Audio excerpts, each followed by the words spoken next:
Hola, muy buenas tardes. Bienvenidos a todos los que se están conectando al canal oficial de la Universidad de La Serena en YouTube. Esta tarde con una edición especial. Estamos por primera vez, como ha sido este año bien insólito y raro, pero por primera vez tenemos el privilegio de acoger en nuestras plataformas digitales a un evento, una instancia de divulgación académica y particularmente de la astronomía que ya está estrenando, está estrenando efectivamente su tercer ciclo. Me refiero a Astro Serena, que es una de las instancias más queridas probablemente de la región de Coquimbo, y que tenemos la oportunidad esta vez de acoger, insisto, en nuestras plataformas digitales. Yo me voy a presentar, mi nombre es Carol Espinosa, soy directora de comunicación estratégica de la universidad y junto a mí están nuestros invitados de hoy, don Rodolfo Angeloni, desde Italia, anfitrión, organizador y responsable de Astro Serena. Hola Rodolfo, muy buenas tardes. Hola Carola, hola a todos. Y en el otro lado de la pantalla está Ricardo Moyano, que también nos va a acompañar hoy con la conferencia central que dice relación con astronomía, eclipses y la visión o el mundo mapuche. Así que Ricardo, muy buenas tardes, gracias y entiendo que estás en Buenos Aires. Hola, ¿qué tal? Muchísimas gracias por la invitación y también al público que está en el canal de YouTube. Saludos. Estamos entonces absolutamente internacionales desde La Serena, desde Italia y desde Argentina, tres países aquí tratando de sacar adelante esta primera edición de Astro Serena. Y para hablar de eso, vamos a dejar en esta transmisión a Rodolfo Angeloni, astrónomo de la Universidad de La Serena, que está casualmente allá, lejos de nuestra tierra, pero en su tierra, que nos va a contar qué es lo que nos trae Astro Serena en su versión 2020. Bueno, Astro Serena nació hace un par de años como un ciclo de charlas que pudiera de alguna forma representar como una cita constante a lo largo del año para los aficionados de la astronomía y de la ciencia afines. Y fuimos en las primeras 2 temporadas, estuvimos como presencialmente, antes en la Intendencia Regional, en el Salón González Videla, y desde el año pasado estábamos en la Biblioteca Regional.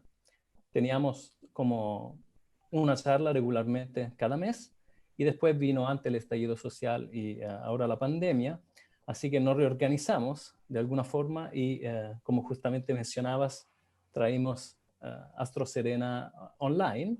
Esta es la primera, nuestra primera charla, donde tenemos un invitado que es también un amigo y una antigua presencia de Astro Serena y de los trabajos que hacemos con la universidad en el tema de la astronomía cultural. Y el calendario de esta tercera temporada, que se va a desarrollar enteramente online, va a prever 2 charlas por mes. Y ahora estoy intentando compartir pantalla.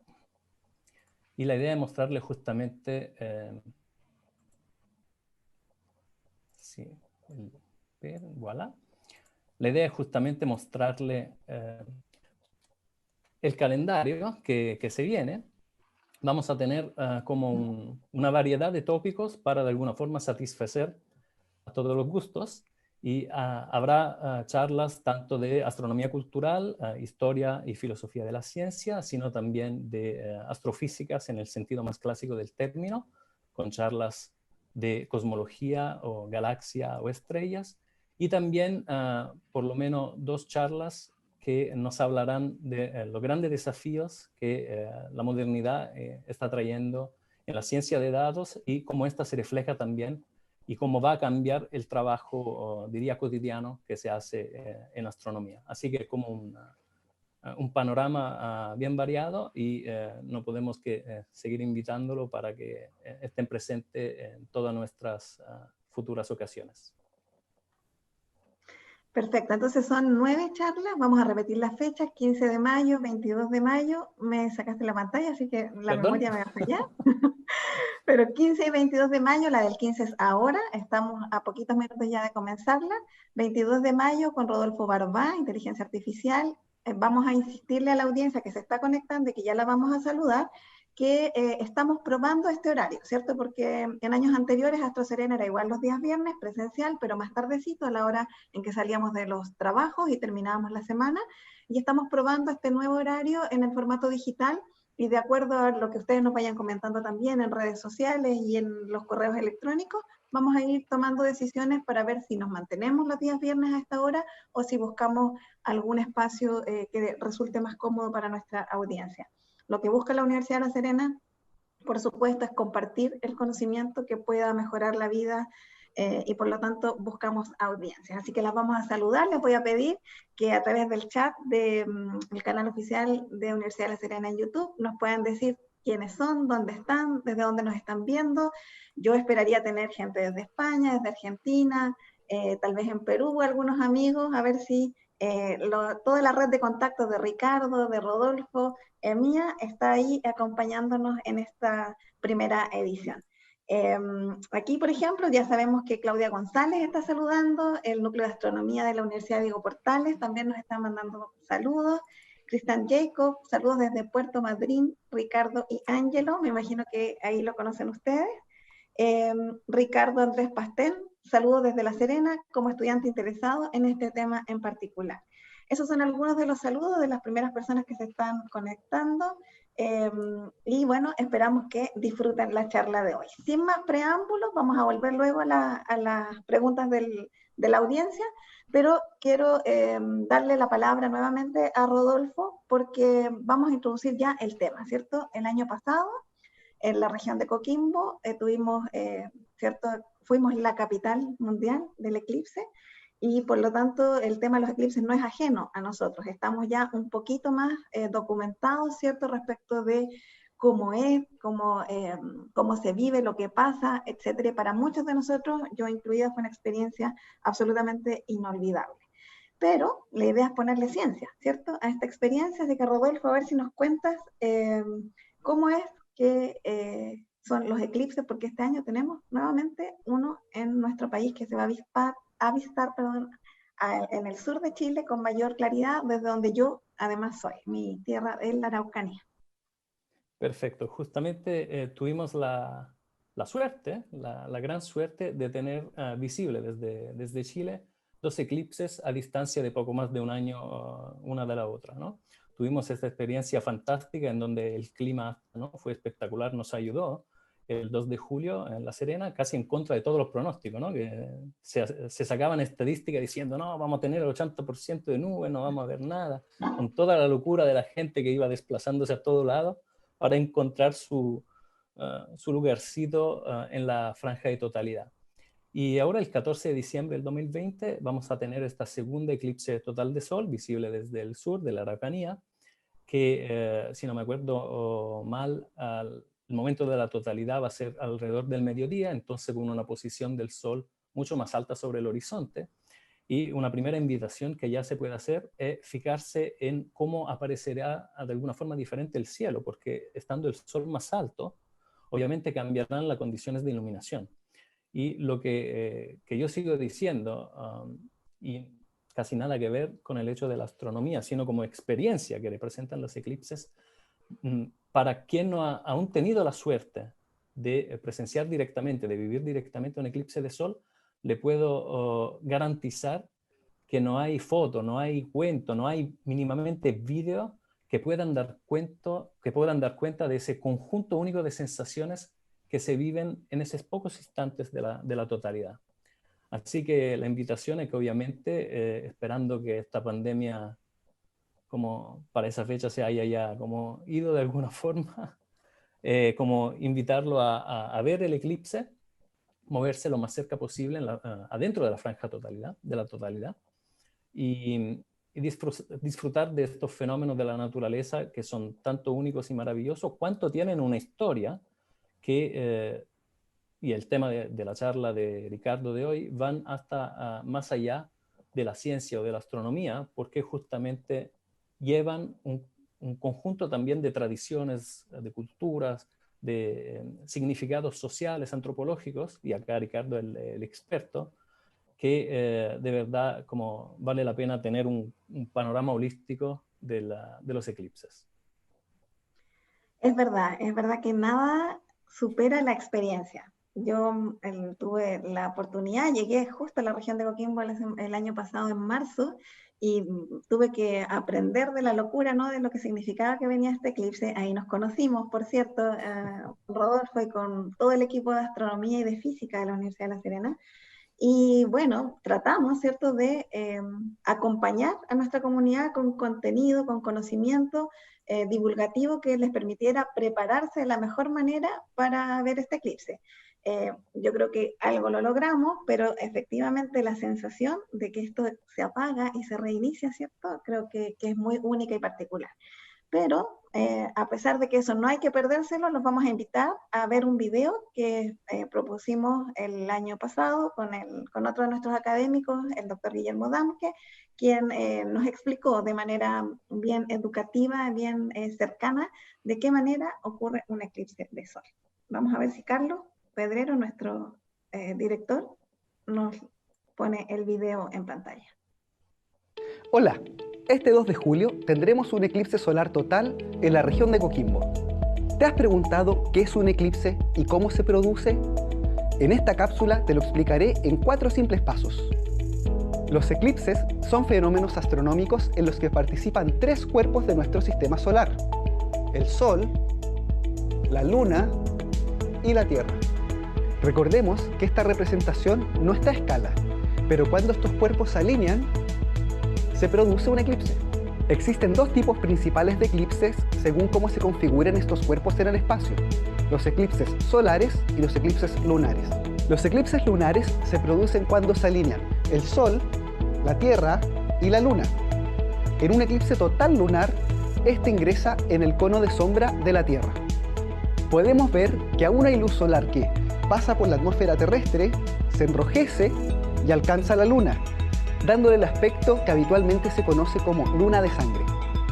Estos eclipses son mucho más comunes de ver porque, como podemos apreciar, cualquier persona que esté en esta mitad de la Tierra verá la luna eclipsada. Por otro lado, tenemos los eclipses solares. Ellos se producen cuando se alinean el Sol, la Luna y la Tierra. Podemos ver que la Luna proyecta su sombra sobre la Tierra. Un observador ubicado dentro de este cono de sombra, que generalmente mide 150 kilómetros de diámetro, verá un eclipse total de Sol. Por otro lado, un observador cerca del cono de sombra, pero fuera de él, verá un eclipse parcial de Sol.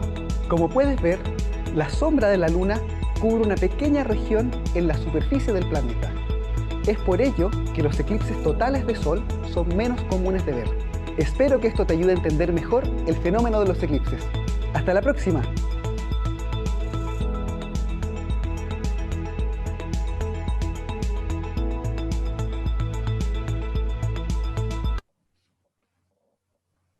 Y efectivamente va a ser una hasta la próxima con el doctor Damke, ¿cierto? Porque este año vamos a tener esta posibilidad de nuevo.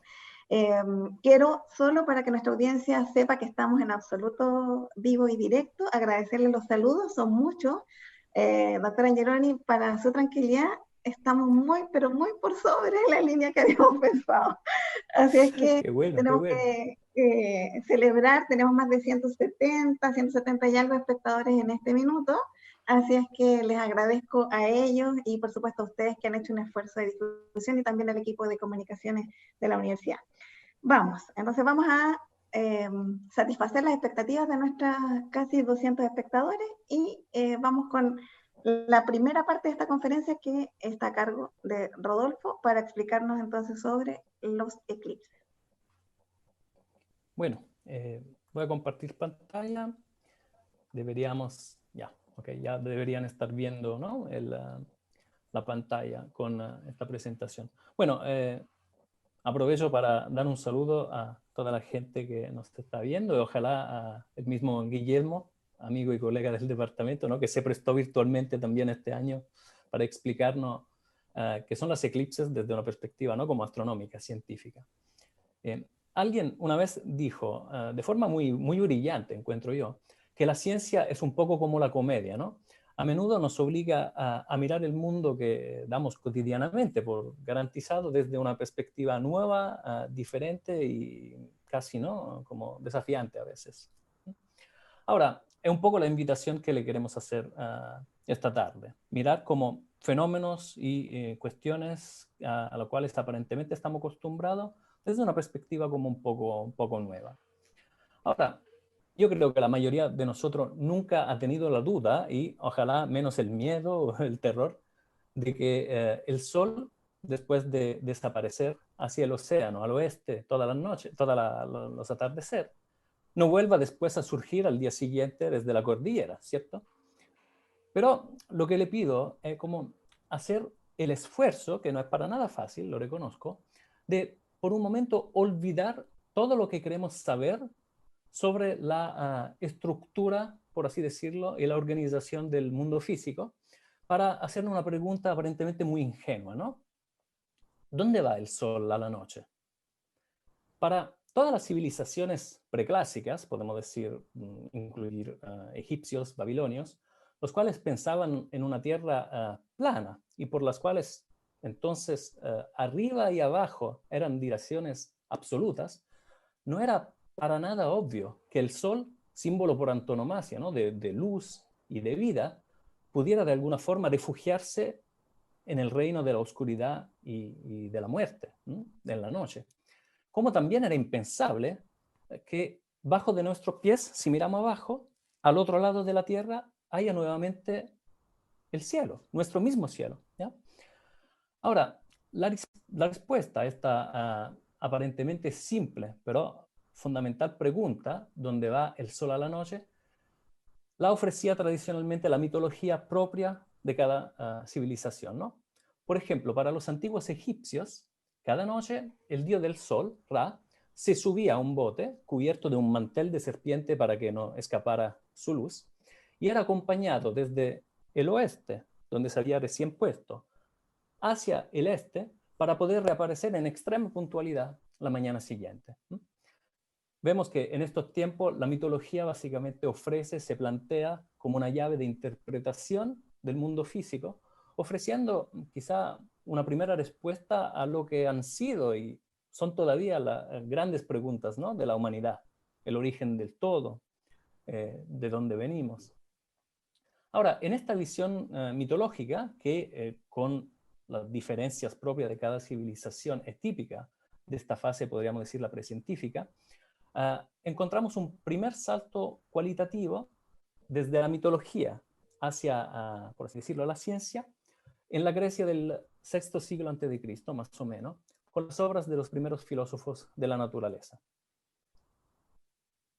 Tanto que en las Atenas clásicas del quinto o cuarto siglo, la de Plato y de Aristóteles, en realidad se consideraba un conocimiento compartido por todos, no tan extraordinario, que la Tierra es efectivamente esférica, que las fases de la Luna dependen esencialmente de la posición relativa entre Tierra, Luna y Sol, y que este último, nuestra estrella, es al final un objeto celeste mucho más grande y mucho más lejos de la Tierra que nuestro satélite natural, que la Luna.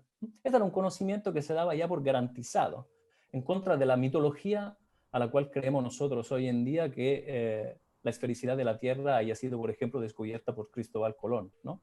En realidad, en el quinto siglo antes de Cristo, los griegos ya sabían que la Tierra era esférica, ¿ok? Entonces, la cosa que yo sigo pensando es maravillosa, es que por primera vez en la historia de la humanidad, los griegos descubren el inmenso poder de la racionalidad, de lo que ellos llamaban el logos, ¿no?, para la comprensión del mundo físico. De hecho, a partir de la extrema regularidad de los movimientos celestes, que lo hace de alguna forma también predecibles, se dan cuenta que el universo es una realidad perfectamente ordenada, un cosmos, como lo llamaban ellos.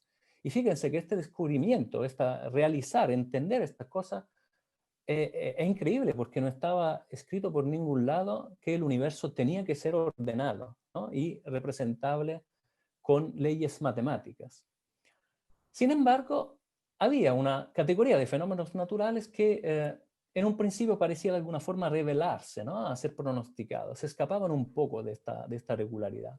Y desde los comienzos de los tiempos, en su manifestarse impredecible, siempre han causado en los seres humanos un terror casi atávico, ¿no? Parecían casi como subvertir este orden que los griegos habían dado por garantizados. Y pueden entender fácilmente que estos fenómenos son justamente los eclipses, tanto de luna como en particular de sol. Ahora, la mitología de cada cultura, como hemos dicho, con las diferencias que es propia de cada civilización que ha vivido en tiempos y lugares diferentes en nuestra Tierra, ha elaborado cada una sus propias explicaciones, ¿no? Del fenómeno eclipse. Pero a grandes rasgos, si queremos dar una clasificación como por tipologías generales, encontramos 4 patrones. Un monstruo, por ejemplo, celeste que intenta destruir al Sol, en general como comiéndolo. Una batalla celeste entre el Sol y la Luna. Otra interpretación que el dios Sol está enojado por alguna razón que se desconoce que hay que interpretar. Está triste o hasta en algunos casos enfermo. Y finalmente, quizá la más romántica de estas interpretaciones que se han dado, que el Sol y la Luna están haciendo el amor. Entonces se esconden en la oscuridad por decencia, por así decirlo, ¿no? En realidad, de todas formas, transversalmente a mucha cultura, bastante a menudo se daba el caso que los eclipses igual venían percibidos como preavisos, como signos de eventos fundamentalmente infaustos, como prediciendo próximas desgracias, que podían ser tanto de los reyes o del Estado o de la gente común, por así decirlo, ¿no? Ahora, mientras la humanidad vivía, ¿no? Todas sus aventuras desarrollándose en manera de forma diferente a lo largo del planeta, los eclipses de sol siguieron observándose con mucha atención, produciendo siempre, obviamente, curiosidad, maravilla y muy a menudo, como comentábamos, también miedo y terror, porque era algo absolutamente inesperado y por quien tendrá la posibilidad o ha tenido la posibilidad de ver un eclipse de sol en vivo, absolutamente extraordinario, ¿no? En el significado primo del término.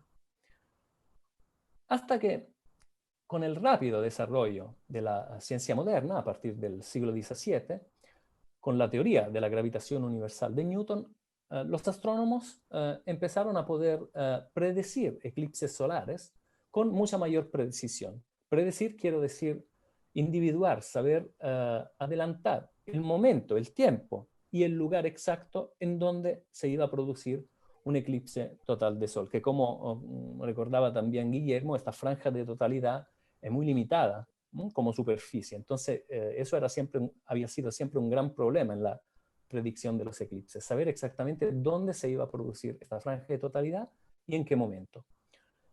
Este avance en las capacidades, podríamos decir, de los astrónomos de predecir eclipses, junto al desarrollo de las técnicas de navegación, permitió la organización sistemática de organizaciones científicas finalizada a observar y finalmente estudiar de manera como ordenada y sistemática estos eventos naturales que hasta ese entonces se escapaban básicamente de un estudio puntual. Y esto es el momento en el cual podríamos decir que los eclipses entran como de derecho en el dominio de la investigación científica moderna. La sistematicidad de estos estudios, por ejemplo, permitió ya desde el siglo pasado notar la correlación que hay entre el número de manchas que se pueden observar en el disco del Sol con la morfología de la corona, que es la parte más externa y tenue de la atmósfera solar, que solo se rinde visible durante los eclipses totales de Sol. Esta correlación, que empezó a surgir con fuerte evidencia, fue justamente el primer indicio de un ciclo de actividad solar, que todavía sigue siendo estudiado y es de gran importancia en el entender no solo la estructura del Sol, sino también la relación que liga la Tierra con el Sol, lo que se llaman el space weather, el tiempo en el espacio, ¿no?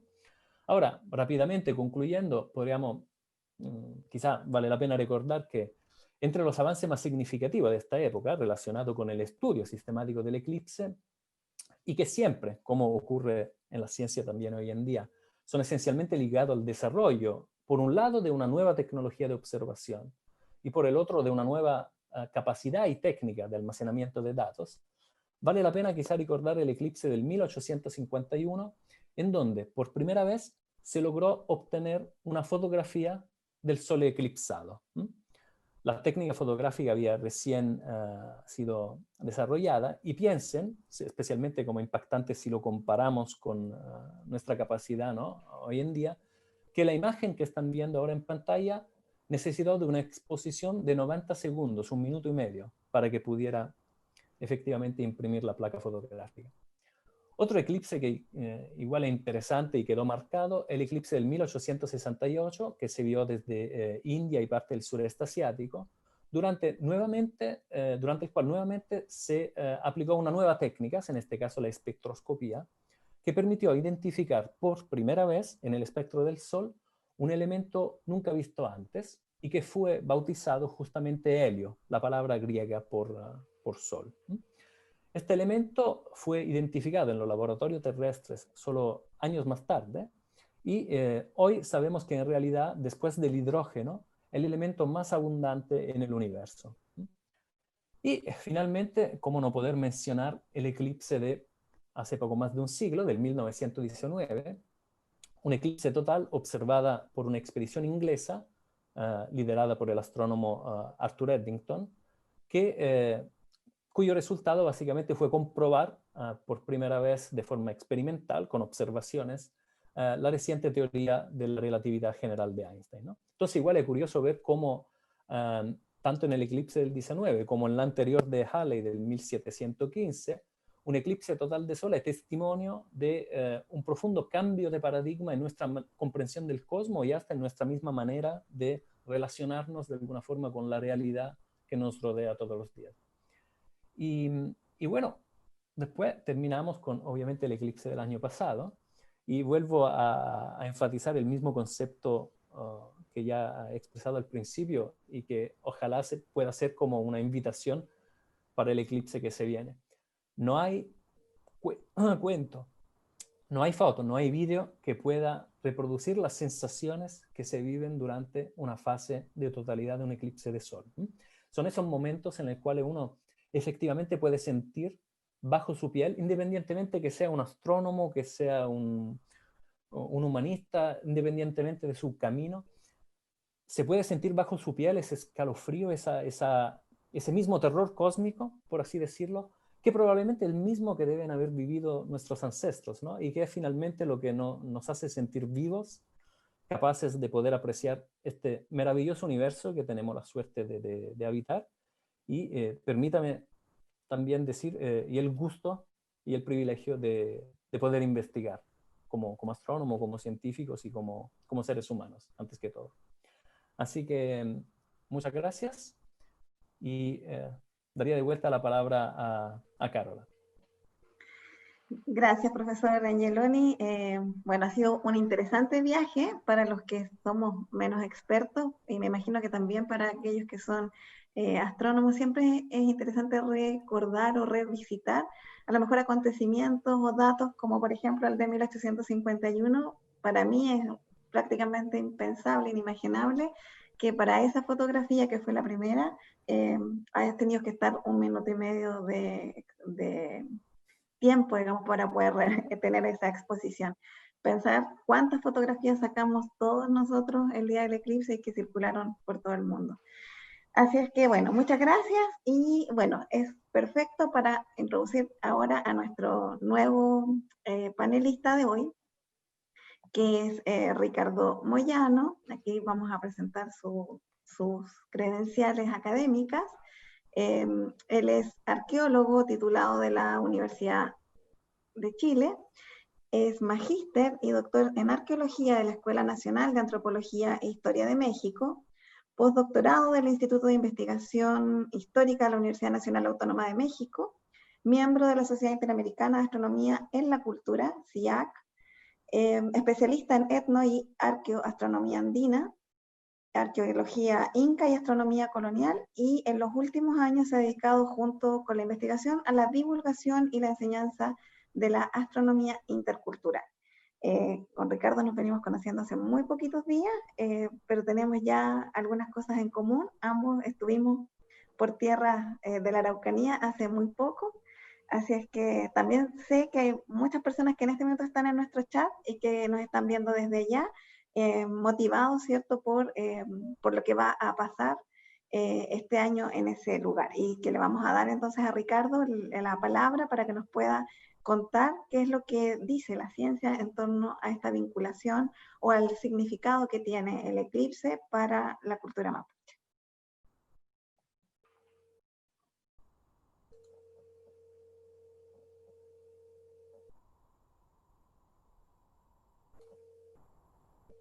¿Me están escuchando bien? Creo que sí.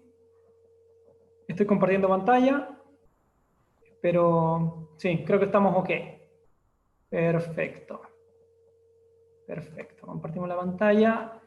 Nuevamente quiero dar las gracias por la oportunidad de interactuar con ustedes a través del canal de YouTube de la Universidad de La Serena. Y ante todo, también asumir una posición de respeto frente al fenómeno que vamos a presenciar este año en el sur de Chile, sobre todo ante las condiciones sociales y las condiciones políticas en las que estamos enfrentados, ¿no?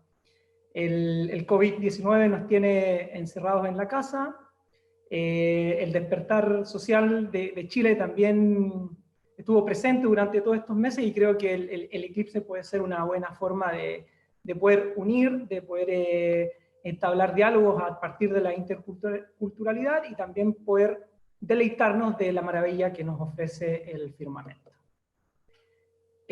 Bueno, hay que entender de que el ser humano desde tiempos inmemoriales ha desarrollado una capacidad, ha desarrollado técnicas, ha construido edificios, ha podido de alguna manera llevar su imaginación a aspectos concretos como la escritura, el manejo del tiempo, inclusive los viajes espaciales, vinculando actividades sociales con lo que viene siendo la apreciación del cielo, ¿ok? El ser humano desde sus primeros tiempos ha entablado esta conexión directa con el firmamento y de alguna manera se ve reflejado en él. Establece vínculos sociales con los objetos astronómicos, que son reconocidos como deidades, y también desarrolla todo un conjunto de técnicas, estructuras de poder, desarrolla la ideología, elementos de la política, y sobre todo la organización social reflejada en el firmamento, ¿ok? Y tenemos innumerables ejemplos del manejo del tiempo y el espacio en todo el planeta. Acá les presento solamente algunos casos que están vinculados, por ejemplo, con el arte paleolítico, la construcción de monumentos en la zona mesoamericana, el desarrollo de la escritura en Medio Oriente, todo lo que tiene que ver con el desarrollo de la tecnología de los relojes de sol, y posteriormente todo lo que tiene que ver con la astronomía moderna, están íntimamente ligados con el cielo. Entonces, desde el punto de vista de la antropología, los estudios sociales y la historia, debemos entender de que el cielo es parte del patrimonio y se reconoce como toda aquella evidencia relacionada con los aspectos que nos hacen sentir y reconocernos como seres humanos. Y se dividen en algunos aspectos generales, que son los restos tangibles, como monumentos, sitios y paisajes, los objetos móviles, vinculados con instrumentos y archivos de medición del tiempo, el conocimiento intangible, que es muy, muy importante, y sobre todo tema de esta charla, que tiene que ver con las prácticas culturales asociadas a la observación del cielo, y por último, y todavía más relevante, es el reconocimiento de los ambientes naturales que están relacionando al ser humano con la astronomía, particularmente la categoría de los horizontes y los cielos oscuros. En este sentido, se han desarrollado distintas políticas a nivel internacional que reconocen el valor cultural que tiene el cielo. Una de ellas es la iniciativa Starlight, que tiene que ver con el reconocimiento y el cuidado de los cielos oscuros, y la segunda tiene que ver con la categoría UNESCO ICOMOS, también apoyada por la Unión Astronómica Internacional, en donde se reconoce al cielo como parte del patrimonio cultural de la humanidad. Desde el punto de vista de la astronomía moderna, incluso se reconocen estos espacios como parte de nuestra historia, de nuestros recursos culturales y sobre todo parte del desarrollo de la tecnología. Y acá tenemos solamente algunos ejemplos. El observatorio de Mauna Kea en Hawái, el Gran Telescopio de las Canarias y el Cerro Tololo, ubicado en el Valle del Elqui, cerca de la ciudad de La Serena, ¿correcto? Ahora bien, sabemos que Chile es reconocido como la capital mundial de la astronomía. De acuerdo a las expectativas, se reconoce que al finalizar la década del 2020, Chile concentrará prácticamente el 70% de la capacidad astronómica del planeta, lo que significa de que habrá gran inversión de recursos humanos, técnica y sobre todo recursos económicos para investigar el universo y el cosmos. Por otra parte, a pesar de esta enorme cantidad de desarrollo en ingeniería y astrofísica, existe todavía una deuda, podemos llamar una deuda social y política, con el reconocimiento y el valor que tiene el cielo desde el punto de vista de nuestras comunidades indígenas. Debemos reconocer nuestra historia como parte de un pueblo que está compuesto por muchas naciones y también entender que las distintas maneras de observar el cielo están relacionadas con la manera en cómo observamos, sentimos y entendemos el universo, ¿correcto? Entonces, desde el punto de vista muy general, tenemos que entender por qué ocurren los eclipses. Sabemos, por ejemplo, que en Mesoamérica, sobre todo en la cultura mexica y en la cultura maya, el eclipse era reconocido como un momento en el cual un jaguar tragaba al sol y lo despedazaba, ¿correcto? En China, en cambio, estaba asociado con un dragón celestial que de alguna manera engullía al objeto astronómico. Si se dan cuenta, siempre son animales, personajes y situaciones que tienen que ver con la oscuridad, con fenómenos acuáticos, con lo húmedo y sobre todo con esta sensación de penumbra que entrega el eclipse. En Vietnam, por ejemplo, el eclipse está asociado con una rana o un sapo que de alguna manera tragaba también al sol. Entonces existen muchas similitudes a nivel de la cultura para poder establecer estos nexos entre la observación de un solsticio, de un eclipse, y el fenómeno asociado con la cultura. En Siberia, en tanto, el murciélago será el encargado de tragar al eclipse. Nos vamos acercando un poco y llegamos al mundo andino, en donde existen también distintas versiones sobre la particularidad del eclipse. Para el caso inca, de los Andes centrales, se asume que la luna y el sol de alguna manera discutían y de que en el momento del eclipse un puma tragaba al sol, lo engullía y lo destrozaba. Una de las características generales de todas las comunidades, por lo menos las americanas, es de que en este momento se sentía gran temor y de que las personas lanzaban piedras, generaban gritos y clamaban para que el sol volviera, o la luna también volviera, al espacio o al mundo de la vida reconocido por los seres humanos. Al lado derecho tiene una imagen del Matuasto, que es una representación del arte rupestre del norte de Chile, que posiblemente también estuvo vinculado con el fenómeno de los eclipses.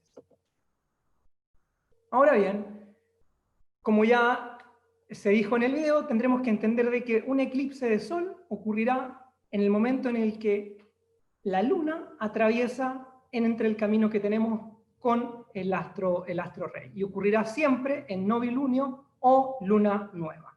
Y de ahí esta necesidad de poder entender este camino que traza el Sol con respecto a la Tierra y la Luna y los momentos en los cuales ambos objetos astronómicos, reconocidos como deidades, se interceptan en el punto de los nodos para poder generar un eclipse, ya sea de Sol o eventualmente de Luna.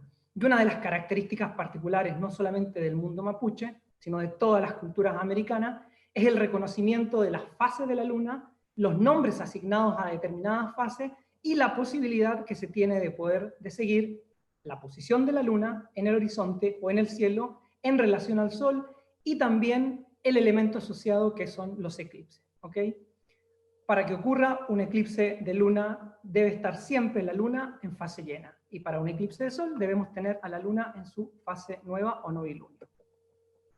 Acá tenemos una imagen del último eclipse de sol observado en el Valle del Elqui el día 2 de julio del año 2019, y como dijo Rodolfo, nada se compara con la posibilidad de estar presente en el momento total de la oscuridad.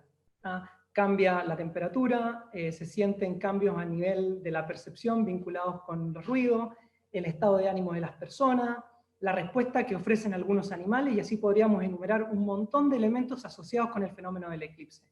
Y lo interesante, por lo menos desde la antropología, desde la arqueología y las ciencias históricas, está vinculado con entender todos estos procesos sociales vinculantes con el medio desde el punto de vista de la cultura y cómo podríamos explicar esto desde una interdisciplina. Esta imagen es solamente para ejemplificar en cómo los eclipses solares tapan una parte muy pequeña del globo, y en la suerte que hemos tenido, por lo menos las personas que vivimos en Chile y en Argentina, de poder presenciar 2 eclipses solares a prácticamente 1 año y medio de distancia entre uno y otro. Seguimos avanzando. Ahora bien, una de las características de este fenómeno es que no ocurre en cualquier parte, ¿ok? Si bien ocurre en el sur de Chile, debemos reconocer la condición histórica, la condición política y sobre todo la condición social del espacio en el cual ocurrirá el próximo eclipse del 14 de diciembre. Ocurre en el Gualmapu o territorio mapuche, que se entiende como el espacio habitado por la nación mapuche, que comprendía los territorios ubicados en el centro y sur de Chile y todo lo que viene siendo parte de la Pampa y la Patagonia en Argentina. Entonces, cuando observamos el eclipse, tenemos que entender sobre todo que existen condiciones históricas previas relacionadas con el fenómeno, y es muy interesante entender por qué ocurre el eclipse, pero también entender las características que tiene el fenómeno en la condición cultural particular que tenemos en este momento. Aprovecho de mandar un saludo a mi amigo Christian Jacob, ubicado en Puerto Madryn, en donde estará muy cerquito también de la franja de totalidad. Ahora bien, el eclipse entrará por la costa de Chile, cercano a la zona de Puerto Saavedra. Llegará aproximadamente a la zona de Petrufquén y luego se desplazará hacia lo que es Villarrica y Pucón para terminar en todo lo que es la provincia de Neuquén hasta la costa atlántica en Argentina. Como ya les comenté, una de las características particulares es que ocurrirá en territorio mapuche, y de allí la necesidad de entender el fenómeno desde la particularidad de esta comunidad. El eclipse ocurrirá el día 14 de diciembre del 2020 y tendrá una duración aproximada de 2 minutos. Otra condición importante de este fenómeno es que ocurrirá en un momento muy cercano al mediodía, producto de que en ese momento Chile tendrá el horario de verano, estará pasadito la hora cronológica del mediodía, pero el sol estará muy, muy, muy alto en el cielo, y eso le entrega una condición particular al fenómeno, producto de que efectivamente en el mundo mapuche se reconoce como el mediodía como un instante fundamental para la organización del tiempo y el espacio a partir de la observación del sol. Cambiará la temperatura, habrá cambios a nivel del comportamiento de los animales, y por qué no también entenderlo desde el punto de vista de los cambios sociales que están ocurriendo y van a seguir ocurriendo, sobre todo en Chile, asociados a un fenómeno astronómico que puede ser entendido desde la ciencia, pero también desde la antropología y las ciencias humanas. ¿Ah? Una de las características del mundo mapuche es que no solamente se reconoce al sol y a la luna como elementos importantes dentro de su concepto de cosmovisión o construcción del mundo. Existen aspectos fundamentales para reconocer al lucero de la mañana y al lucero de la tarde, la posición que tiene la luna, así como su fase, que recibe el nombre de Cuyén, la importancia que tienen las montañas y sobre todo el paisaje asociado a la observación. También existen elementos vinculados con el reconocimiento de las llamadas constelaciones. Acá solamente presento algunos ejemplos, por ejemplo, el caso de Huelu-Huitrao, que está construido o formado en lo que se reconoce occidentalmente como Orión, la imagen de una representación de Yunta de Bueyes en Géminis. Entonces entendemos de que este cielo que estamos observando, que los eclipses que ocurren en este espacio construido socialmente que corresponde al firmamento, está lleno de entidades, elementos cósmicos y sobre todo historias que están íntimamente ligadas con el mundo mapuche en este caso. Acá solamente tenemos otro ejemplo, en donde vemos la representación del manque o el cóndor, en lo que es el cinturón de Ofiuco, Luan, que corresponde a la imagen de un guanaco, en una zona cercana a la cola de Escorpio y Sagitario, y un cuero estacado en la zona de la corona austral ubicada en el cielo. Entonces, más allá del fenómeno puntual del eclipse, tenemos que reconocer de que existe una historia de la astronomía, existen fenómenos asociados a la observación del cielo, y sobre todo un reconocimiento y un autorreconocimiento de nosotros mismos como pobladores del territorio del Wallmapu, pobladores chilenos y pobladores argentinos vinculados con la historia del firmamento. Algo que es fundamental para entender el concepto del cielo mapuche hace referencia con la ubicación de los puntos cardinales, ¿ok? Y una de las formas fundamentales para poder entender la direccionalidad corresponde a la identificación de la Cruz del Sur, reconocido como la pata del Choique, así como la utilización de las estrellas de Alfa y de Beta del Centauro, así como también de la constelación de las Pléyades, para poder identificar mitos, estructuras políticas y sobre todo un reconocimiento en el cielo. En el caso de la Cruz del Sur está vinculado con la casa del Choique, y en el caso de Pléyades está asociado con la planta de la papa. En el segundo caso está íntimamente vinculado con la producción agrícola y también con la celebración del Año Nuevo asociado al solsticio del mes de junio, a través de la observación de las Pléyades. Seguimos avanzando. Entonces, dentro de lo que es la cosmovisión, la construcción de mundo, entre los mapuches tenemos que entender de que existe un reconocimiento de estos fenómenos a partir de lo que se conoce como esta dualidad, en donde se ve reflejado la luna y el sol en un momento crucial en el cual ambos objetos de alguna manera desaparecen, entre comillas pueden morir, o son de alguna manera golpeados o atrapados por el fenómeno. En el caso del sol recibe el nombre de Lai Antu, que es reconocido como la muerte del sol. También se traduce como Maloni Ta Antu, vinieron a tapar el sol, o Sumini Antu, se oscureció lentamente el sol. Ahora bien, de acuerdo a las fuentes consultadas, y aquí agradezco a la investigadora Margarita Caneo, siempre, o en la mayoría de los casos, está vinculado con algo malo que va a pasar, algo catastrófico que puede estar vinculado con un terremoto, una erupción o eventualmente una guerra. ¿Ok?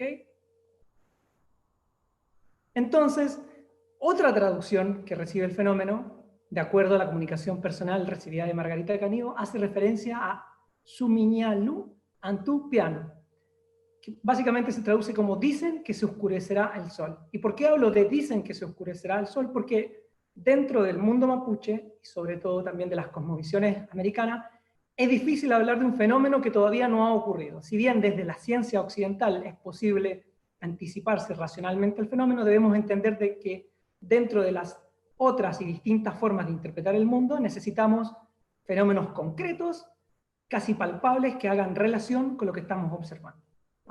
Entonces, desde la visión mapuche, los eclipses solares anuncian algo desfavorable, muchas personas posiblemente mueran, algunas serán heridas, y se establece también como un momento en el cual no existe una tregua y tampoco un bienestar social, de acuerdo a la comunicación entregada por Margarita Caneo.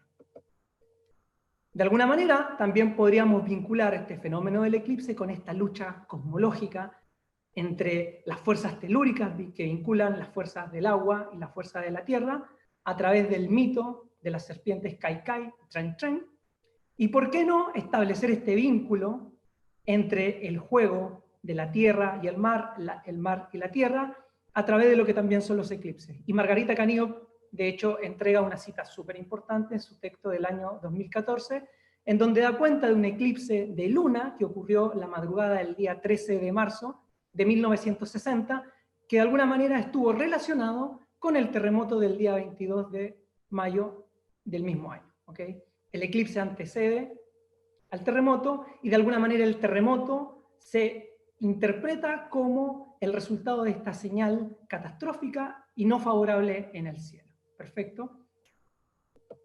Y ya para ir redondeando, tenemos que entender de que el eclipse también puede ser entendido desde el punto de vista de la política y los movimientos sociales que están ocurriendo en Chile. Como sociedad nos vemos reflejados en los elementos del entorno, nos vemos reflejados en el cielo, pero también nuestras prácticas sociales concretas están vinculadas con el sentir, con los estados de ánimo y sobre todo con las demandas totalmente válidas que están relacionadas con los cambios sociales y políticos que está experimentando nuestra nación. Al respecto se ha escrito bastante, acá solamente cito un par de ejemplos, que es el trabajo de Bustamante y Moyano, que todavía está en prensa, y de Fernández y Fernández del año 2015, en donde se da cuenta de este momento que podríamos llamar, entre comillas, catastrófico, vinculado con este cambio social y este cambio de paradigma, que además se vincula simbólicamente con el eclipse, pero que también permite encontrar una ventana de salida a nuestras demandas sociales totalmente válidas y justificadas. Para terminar, quiero dar las gracias a Margarita Canío, Patricio Bustamante y Barthelemy Dans por las imágenes y colaboración en el proyecto Astronomía Mapuche para Stellarium, al colega Rodolfo Angeloni y al Departamento de Astronomía de la Universidad de La Serena por la difusión de este material, y también a todas las personas que nos están acompañando por el canal de YouTube. Muchísimas gracias y disfrutemos este tiempo que nos queda antes del eclipse. Dejo la palabra. Gracias. Gracias, Ricardo. Yo me imagino que nuestra audiencia está muy entretenida y en este momento tal vez quieren aplaudir, así que los vamos a invitar a que los aplaudan virtualmente a ambos por la generosidad que han tenido de explicarnos desde dos dimensiones de la ciencia distintas, ¿no? Desde la ciencia astronómica y también desde la interdisciplinaridad que nos plantea Ricardo cuando nos lleva por un viaje entre la arqueología, la antropología, las ciencias humanas e históricas. Voy a comentar mientras algunas de las preguntas que nos han llegado mientras ustedes estaban en pantalla y decirles, por ejemplo, que aquí está, Alejandra Araya, dice saludos desde Andacollo, y ese saludo va especialmente para el profesor Moyano. Carla Guevara nos pregunta si este video va a estar disponible para compartirlo, porque lo necesita para el selectivo de física. Carla, sí, esto queda on demand en el canal oficial de la Universidad de La Serena, en la lista de reproducción Astro Serena, que aprovechamos de comentarles, se va a crear para este y las siguientes 8 ediciones de este ciclo. Desde Argentina, pregunta Carla, ¿se podrá ver el eclipse? Algo de eso ya dijo Ricardo. Ricardo, ¿puedes comentar muy brevemente si lo vamos a ver desde Argentina? Sí, de hecho, las condiciones climáticas son más favorables en todo lo que es la provincia de Neuquén que en el sur de Chile. Esperamos que en el sur de Chile las condiciones nos acompañen, pero la franja de totalidad cruza gran parte de lo que es la Patagonia argentina. No se pierdan la oportunidad de disfrutar de este fenómeno que, como dijo Rodolfo, es único y poco recurrente. Elena Tapia dice, este eclipse será en la zona mapuche, por cierto. ¿Qué pasa con los mitos del sector asociados a estos eclipses? Yo creo que es un momento importante, no solamente para dedicarle tiempo a la lectura y al compartir con nuestros hermanos mapuche, sino también de entender la importancia que tiene el territorio en sí para poder observar un fenómeno. Existen muchas historias, muchos mitos, pero también mucho sentir asociado al fenómeno que debe ser reconocido desde el punto de vista de la ciencia occidental para poder establecer este diálogo intercultural. Entonces seguramente va a traer muchísimo que hablar este fenómeno dentro de los próximos meses. Dice aquí Rubio Barbejito, puedo estar pronunciando mal el apellido, pero dice su pregunta, en torno al entendimiento y la cosmovisión mapuche. ¿Existe una sensación de no celebración y en vez de eso de recogimiento o de reflexión en torno a la oscuridad de la naturaleza? Eso es correcto. De acuerdo a lo que he podido conversar con la colega Margarita Canío, de hecho, deberíamos entender de que no es un momento para celebrar. Es un momento de recogimiento y sobre todo de contemplación. Y también pregunta Willow si es que la interpretación en la cultura diaguita para los eclipses es similar a lo que has presentado para el pueblo mapuche o tiene otras características siempre probablemente en este mapa general de tragarse, ¿cierto?, los astros y de que esto no venga acompañado de buenas noticias. Puedo solamente hablar desde el punto de vista de la comparación con otros contextos andinos, otros grupos de los Andes, y el eclipse generalmente está relacionado con este momento en el cual existe un quiebre del espacio y el tiempo, un momento, un limbo, podríamos hablar, en el cual ya sea el Sol o la Luna desaparecen por algunos instantes y necesitan de la rogativa y de las actividades de los seres humanos para que vuelva a restablecerse este origen. Sería muy interesante realizar un trabajo etnográfico con las comunidades diaguitas del norte de Chile y el noroeste de Argentina, que seguramente van a nutrir de muchísima información a esta perspectiva intercultural del fenómeno. También me piden aquí si es posible que recomienden ambos, o que lo tenga más a la mano, algún libro que nos permita introducir en la visión de la cultura mapuche respecto de los eclipses o de la contemplación del cielo. No sé si tienen ustedes a la mano alguna recomendación, y si no, podemos comprometer, ¿cierto? Publicar luego en el on demand, en la cajita que está aquí abajito, alguna referencia digital. Huenumapu, la obra de Gabriel Pozo y Margarita Canido, de la edición del 2014.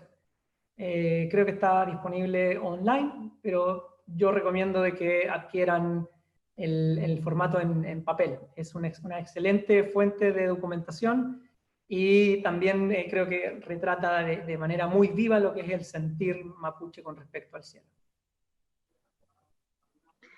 Ricardo Pastén dice, para los planetas, doctor Moyano, ¿tendrá una gran importancia para el pueblo mapuche y para todos los pueblos originarios en el país chileno? Para los planetas. Yo no entendí mucho la pregunta. Si estoy dando, dice, para los planetas, doctor Moyano, ¿tendrá una gran importancia para el pueblo mapuche y para todos los pueblos originarios en el país chileno? De hecho, yo creo que el eclipse ya está siendo importante sin que físicamente esté ocurriendo. Como hablé, existe una posibilidad de poder vincular el despertar social de Chile, las demandas políticas que son totalmente válidas, y también, ¿por qué no?, conectarlas con este reconocimiento histórico y esta deuda histórica que tenemos como pueblo chileno con el pueblo mapuche, para poder establecer este vínculo de saberes y una comunicación que sea transversal. Yo creo que el eclipse va a dar muchísimo que hablar, no solamente desde el punto de vista de la observación del fenómeno, sino a través de lo que es el comportamiento de las personas y sobre todo el sentir de cada uno de nosotros en estos meses. Esta pregunta no está en el chat, pero la tengo yo y no puedo evitar hacerla. Si entendí bien, nosotros desde la visión mapuche podríamos decir que el eclipse de julio del 2019 anunció, si tú quieres, a lo mejor lo que estamos viviendo hoy, este encierro por el virus, ¿cierto? Esta pandemia que tenemos, y que el del 2020, 14 de diciembre, anunciaría nuevas malas noticias. ¿Es así la interpretación? Yo recomiendo para eso que lean una nota que le realizaron también a Margarita Canido en Instagram, en donde vincula el fenómeno de los eclipses con el despertar social y en este momento con lo que tiene que ver con la pandemia del COVID.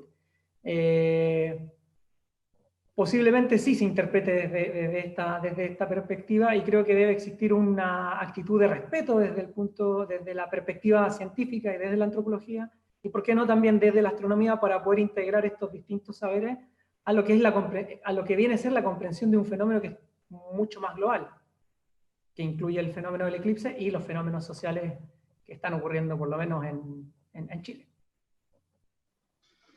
Ok, vamos a volver a las preguntas. Tengo 2 o 3 comentarios que preguntan por el software. Si es posible acceder luego de este programa al software de Stellarium y poder revisar entonces las imágenes que nos has compartido esta tarde.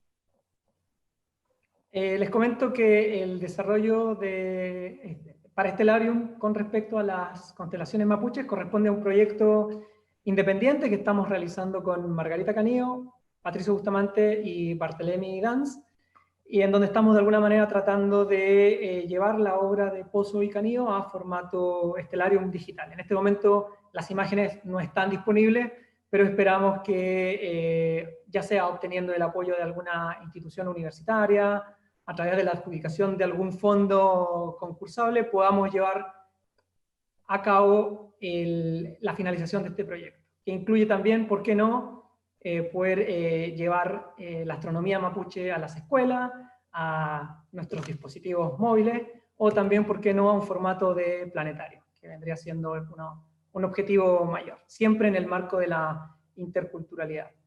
Por desgracia, en este momento las imágenes no están disponibles, pero esperamos que de aquí a fin de año sí lo estén. Ahora,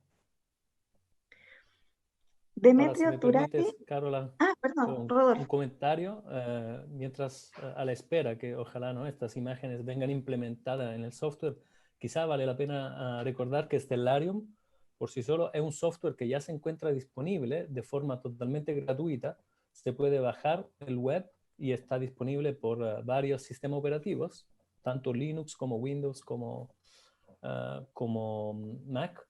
Y de hecho, como grupo de astronomía, estamos también pensando durante este momento en el cual estamos encerrados en casa, de preparar unos videos, algunas actividades para que la gente pueda familiarizarse con el uso de estos software que se llaman planetarios virtuales, porque a pesar que estamos encerrados en casa, tenemos aún la libertad de viajar hacia la otra mitad del horizonte, ¿cierto? Entonces podría ser como una oportunidad para que desde nuestra casa, sin poner en riesgo la salud nuestra y de nuestros seres queridos y vecinos, empezar a mirar el cielo, ¿no? Porque como un grande libro que se puede interpretar, se puede leer, es justamente todos los seres humanos han empezado así. Y lamentablemente en estos días, en estos momentos, por el tema, por ejemplo, de la contaminación lumínica, es como casi imposible, ¿no? Ver el cielo de las grandes ciudades.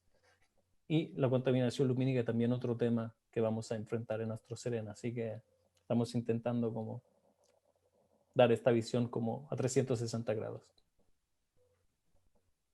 Así es, viene pronto ese proyecto, ya lo vamos a anunciar cuando nos despidamos en el programa, porque efectivamente hay novedades ahí también en materia de divulgación. Demetrio Turati dice, hay una correlación entre eventos astronómicos y los petroglifos que se encuentran en todos los lugares de la cuarta región. ¿Sabe alguno de ustedes si esa relación está estudiada? En parte sí, existen algunos trabajos que dan cuenta de la asociación entre petroglifos y geoglifos, vinculándolo con elementos celestes. Ahora hay que entender de que no todo es astronomía, porque la astronomía o la observación del cielo es parte de otras actividades que los seres humanos han realizado a lo largo de toda la historia y alrededor de todo el planeta, pero sí existen algunos trabajos que vinculan el arte rupestre, sobre todo en el área del Choapa y el Limarí, donde el arte rupestre es fantástico. E invita también a vincular las actividades humanas con fenómenos del cielo. Tiago Barba pregunta si otras culturas dicen que va a haber una catástrofe futuramente cuando se anuncia un eclipse. Desde el punto de vista de la antropología comparativa, sí existe una sensación, entre comillas, catastrófica sobre el fenómeno, pero me gustaría que nos quedáramos con otra sensación, ¿no? Que vaya más allá, que apunte a una reflexión en torno a por qué debemos observar el eclipse con otros ojos, y también en un autorreconocimiento a partir del encontrarnos con, en este caso, con el pueblo mapuche y poder entender el cielo desde su mirada, vinculándolo con los conocimientos del presente. Creo que es un diálogo súper necesario y que está todavía ahí esperando a desarrollarse. Ok, miren, la hora lamentablemente nos alcanzó, así es que no vamos a poder responder todas las preguntas, pero voy así a dejarlas enunciadas para que por interno tal vez ustedes puedan responder. Pero en general tiene que ver con, por ejemplo, si podría ser posible un conversatorio de la astronomía con la geología mapuche, me parece un cruce bien interesante. Si el pueblo mapuche llegó a predecir eclipses o no. Si se sabe cuánto va a medir la franja de totalidad para el eclipse de diciembre, yo creo que Rodolfo a lo mejor tiene esa información. Macarena Calbuque, perdón, voy a leerlas todas para poder cerrar después. Dice, ¿los mapuches realizan algún ritual o algo similar para lo que el eclipse traerá? Sandra Kisbert manda muchos cariños desde Bolivia y bueno, aquí yo tengo que leerlo porque ella está aquí, dice Elena Tapia, es muy guapo el profesor italiano, ante lo cual yo digo que Ricardo y yo no sé, estamos pintados, necesitamos el ánimo correspondiente. Y Sandra Kisbert vuelve a decir que en Bolivia, en Samaipata, tenemos la piedra tallada más grande del mundo y hay una relación muy importante y natural dentro de su cosmovisión con respecto a la cosmovisión mapuche.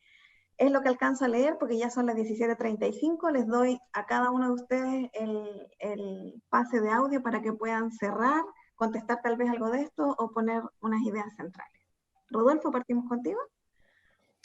Yo quiero, bueno, antes que todo, agradecer a toda la gente que está atrás de las cámaras, por así decirlo, tu cara la imprimis, sino también todo el equipo del DIRCOM y del SICULS, que permitieron que esta aventura, que al principio nació así, ¿no? De una casualidad entre conversaciones caseras, se transformara efectivamente en una realidad que, por lo que escucho y me parece leer, está teniendo éxito. Así que me felicito con todos y también agradezco a toda la gente que ha estado con nosotros en estos momentos. Y como comentario final, quizá destacar dos cosas de la que mencionó también Ricardo, que son como las palabras claves, ¿no? Que podríamos como escribirnos desde esta chat. Uno es lo que dice Ricardo, el respeto, y el otro, la interdisciplinariedad.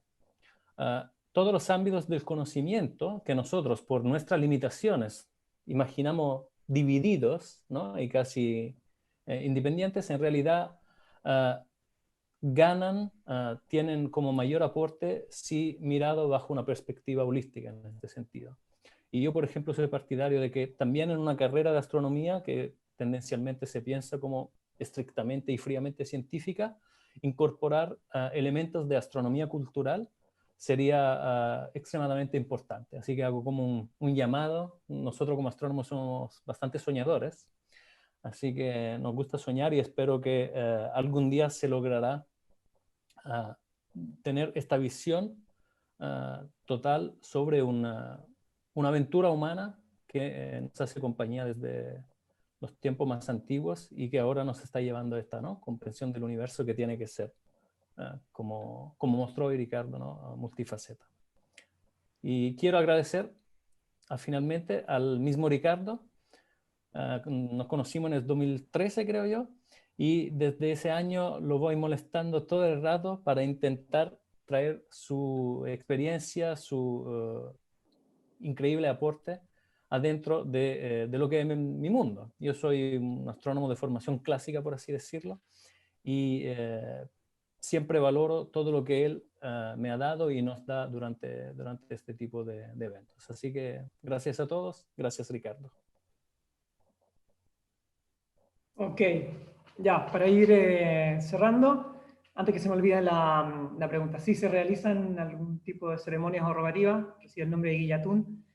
Es muy importante, como dijo, perdón, como dijo Rodolfo, entender la perspectiva interdisciplinaria que tiene el fenómeno físico, que no por ser un fenómeno físico deja de tener elementos sociales vinculados, y de ahí la necesidad como investigadores de poder presentar las distintas miradas con respecto al eclipse. Cualquier pregunta que tengan en bandeja, pueden visitar mi página de Facebook, Astronomía Intercultural, Ricardo Moyano, me contactan y podemos entablar una comunicación un poquito más cercana. Agradezco a la Universidad de La Serena y también a todas las personas que han hecho posible que podamos estar compartiendo con ustedes. Y recuerden, el eclipse es más que el fenómeno físico y tiene sobre todo una importancia política, social y territorial fundamental al ocurrir en el territorio mapuche. Okay, así que, bueno, me despido y les doy las gracias. Buenas noches. Gracias a ambos nuevamente y sobre todo a quienes están en nuestra audiencia. Les queremos agradecer. Profesor Angeloni, más de 300 personas se conectaron, ese fue el último número que vi, 340 y algo, así que imagino que aprobamos y que en realidad, con toda la honestidad, les decimos que estábamos medio preocupados por el día, por la hora, por el formato, porque cambiar siempre cuesta. Así es que les agradecemos a todos su fidelidad y queremos pedirles que nos hagan like en el canal de YouTube, que sigan la lista de reproducción de Astro Serena 2020 y que nos ayuden a convocar a todos los interesados en la próxima sesión, que es el viernes 22 de mayo, 4:30 de la tarde, si es que vamos a mantener este formato y cualquier cambio se los estamos comentando. Para la Universidad de La Serena siempre es un privilegio compartir conocimientos que mejoran la vida, más si tienen que ver con el mundo astronómico y cultural. Un abrazo a todos y nos vemos el próximo viernes 22.